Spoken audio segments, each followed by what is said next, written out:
अस्सलाम वालेकुम फ्रेंड्स और मेरे प्यारे स्टूडेंट्स, कैसे हैं आप लोग। उम्मीद है आप लोग ठीक होंगे। मैं हूं आपका दोस्त इंजीनियर मोहम्मद वसीम। आज जो है वो जो आज की वीडियो है उसका जो टॉपिक है वो हम लोग वोल्टेज के ऊपर बात करने लगे हैं। What is the voltage, voltage क्या होता है, पोटेंशियल डिफरेंस क्या होता है, कैसे हम वोल्टेज को मेजर कर सकते हैं और क्या होगा अगर हम लोग वोल्टेज को सीरीज और पैरेलल में चेक करें, या वोल्टेज की क्या टाइप्स हैं। ये ब्रीफली हम टॉपिक जो है वो डिस्कवर करेंगे with the help of examples. तो दोस्तों आप लोग वीडियो के अंदर जो है वो जुड़े रहें साथ, और लेकिन उससे पहले तमाम दोस्त चैनल को ज़रूर सब्सक्राइब करें, घंटी के निशान दबाएं ताकि जो है ना वो नोटिफिकेशन के साथ आप वीडियो देखें जो भी मैं नई अपलोड करूं, क्योंकि इसमें आप लोगों का ही फ़ायदा है। तो दोस्तों अब हम बात करते हैं वोल्टेज की। वोल्टेज या पोटेंशियल डिफरेंस दोनों एक ही चीज़ के दो नाम हैं। बुनियादी फ़र्क ये है कि हम लोग जो वोल्टेज या पोटेंशियल डिफरेंस, इसको एक तीसरा नाम भी दे सकते हैं कि it is also a pressure, या यूं कह सकते हैं कि it is the voltage between two points, यानी दो पॉइंट्स के दरमियान में जो वोल्टेज है या वोल्टेज का जो फ़र्क है उसको हम लोग पोटेंशियल डिफरेंस कहते हैं।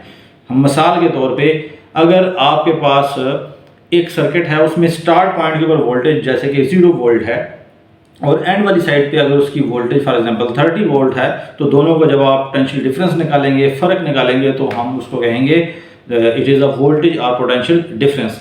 अब यहाँ पर सवाल ये उठता है कि हमें वोल्टेज क्यों ज़रूरी है। भाई करंट काफ़ी नहीं है क्या जो है वो सर्किट में चीज़ों को चलाने के लिए? तो इसका जवाब ये है कि जो करंट होता है ना, जब वोल्टेज मौजूद नहीं होती तो करंट जब मौजूद हो तो करंट क्या होता है, बुनियादी तौर पर फ्री इलेक्ट्रॉन की मूवमेंट होती है उसमें। लेकिन अगर वोल्टेज मौजूद नहीं होगी तो करंट होगा, वो रैंडमली उसकी जो फ्री इलेक्ट्रॉन है मूव करेंगे दाएं बाएं इधर उधर। तो हमें तो चाहिए करंट के अंदर मूवमेंट जो फ्री इलेक्ट्रॉन की होती है। उसके लिए हमें क्या करना पड़ेगा, प्रेशर अप्लाई करना पड़ेगा in the form of voltage. जब आप वोल्टेज अप्लाई करते हो किसी भी सर्किट के अंदर तो वो जो फ्री इलेक्ट्रॉन है उनको एक डायरेक्शन मिल जाती है, एक सिमत मिल जाती है। तो ये जो फ्री इलेक्ट्रॉन है ये एक डायरेक्शन के अंदर मूव करने शुरू कर देते हैं, तो हम कहते हैं कि करंट फ्लो होने लग गया। ठीक है, लेकिन असल वजह यह है कि ये वोल्टेज की वजह से करंट फ्लो हो रहा होता है।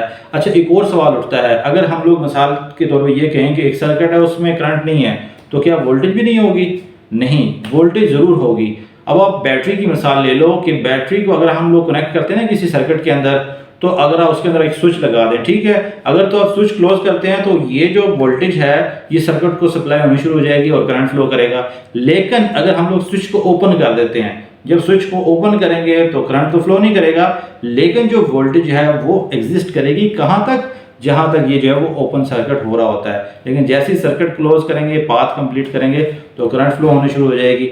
अच्छा, वोल्टेज को हम लोग ना एक और मिसाल से भी समझते हैं। वो मिसाल इस तरीके की है कि हम लोगों के पास सपोज एक वाटर का टैंक है, अगर आप उसके अंदर पानी का जो लेवल है ना अगर थोड़ा सा कम भरते हैं, यानी आप यूँ कह लो कि आधा भर लेते हैं, ठीक है, और एक वाटर का टैंक है उसको हम लोग पूरा भर लेते हैं, तो आप खुद देखोगे कि जिस टैंक के अंदर पानी फुल होगा, जब आप उसकी जो नल का जो पाइप है या वो जो ऊपर वाल्व है वो खोलेंगे तो प्रेशर उसका ज़्यादा तेज़ी के साथ वो जाएगा एज़ कम्पेयर टू जो वाटर टैंक है जिसके अंदर कम पानी है। तो same is the case with the potential difference of the voltage, कि जब आप वोल्टेज ज़्यादा अप्लाई करेंगे किसी भी सर्किट के अंदर तो जो फ्लो ऑफ द करंट है वो उस हिसाब से ज़्यादा होगा, यानी उसकी मूवमेंट ज़्यादा होगी। ये तो दो मिसालें थी जो मैंने आपको समझा दी। अब आपको एक और मिसाल समझाता हूँ, आपको बहुत अच्छे तरीके से फिर वोल्टेज की समझ आ जाएगी। अब ये कह लो कि सपोज हमारे पास दो लेक्स हैं, पहली लेक दूसरी लेक। अच्छा, दोनों लेक्स जो है ना वो सेम लेवल पे एग्जिस्ट कर रही हैं। जब दो सेम लेवल पे एग्जिस्ट कर रही हैं तो पानी का जो फ्लो है ना वो ना इधर वाली उधर जाएगी ना उधर वाला इधर जाएगा, एक जगह पे साकिन हालत में रहेगा। तो हम उसको रिलेट कर सकते हैं वोल्टेज से, they are on the same level, या उसका जीरो वोल्टेज पोटेंशियल पे होगा। ठीक है, सेम इज द केस अगर आपके पास मिसाल के तौर पर एक लेक ऊपर है दूसरी नीचे है, तो आप देखोगे कि जो हाईयर पोजीशन के ऊपर है उसका प्रेशर ज़्यादा है, लो पोजीशन का कम है, तो पोटेंशियल डिफरेंस एग्जिस्ट कर गया। तो आपके पास जो फ्लो है वाटर का वो अपर से लोअर साइड पे हो जाएगा। Same is the case with the voltage, कि वोल्टेज में भी पोटेंशियल डिफरेंस अगर एग्जिस्ट कर रहा है तो वोल्टेज की वजह से करंट फ्लो करेगा, otherwise it is impossible to flow the current without a voltage. अच्छा, अब हम चलते हैं टॉपिक के अगले हिस्से की तरफ। उसमें आपको बताते हैं कि ये जो वोल्टेज होते हैं ना इसकी जो हम लोग रिप्रेजेंटेशन करते हैं वो वोल्ट्स की शक्ल में करते हैं। ठीक है, यानी इसको हम लोग अगर लिखें तो वोल्ट्स भी लिख सकते हैं, वी भी लिख सकते हैं। और जो वोल्टेज है वो हम लोग अगर मेजर करना चाहते हैं तो उसके लिए हमें सिंपली क्या करना पड़ेगा, वोल्ट मीटर यूज़ करना पड़ेगा। अगर सिंगल भी यूज़ कर सकते हैं और मल्टीपल में मल्टीमीटर की मदद से भी आप जो है ना वो वोल्ट मीटर को सिलेक्ट करते हुए वोल्टेज की जो पैमाइश है वो कर सकते हैं।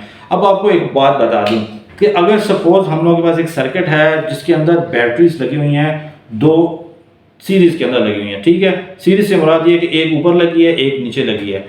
अगर तो ये सिंगल बैटरी है तो आपके पास देख लो कि वोल्टेज फॉर एग्जांपल 1.5 की है तो 1.5 वोल्ट इस सर्किट को सप्लाई करेगा।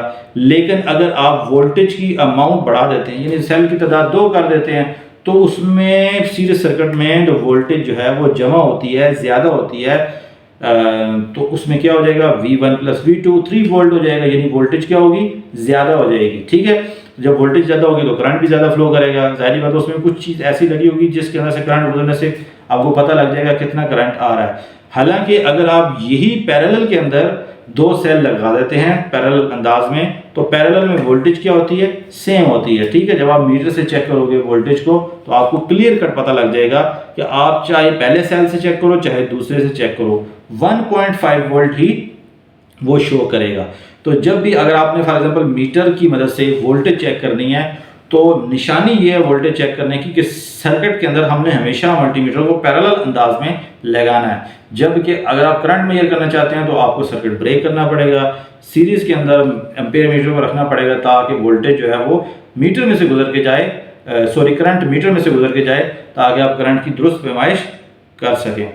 तो दोस्तों ये तो था टॉपिक आज का, जिसके अंदर हम लोगों ने कुछ बातें कवर की, जैसे कि वोल्टेज क्या होती है, यूनिट क्या है इसकी, और अगर आप वोल्टेज को थ्योरेटिकल मेजर करना चाहते हैं तब भी आप निकाल सकते हैं ओम लॉ की मदद से, V = IR। और इसी तरीके से वोल्टेज पैरेलल में सेम होती है, सीरीज़ में आप डिवाइड कर सकते हो, यानी उसमें आपके पास डिफरेंट वोल्टेज आती है और पैरेलल में सेम आती है। ये तो था आज का टॉपिक, उम्मीद है आप लोगों को पसंद आया होगा। अगर अच्छा लगा तो लाइक कर दें और दोस्तों को ज़रूर शेयर करें। अब हमें इजाज़त दें, अल्लाह हाफिज़।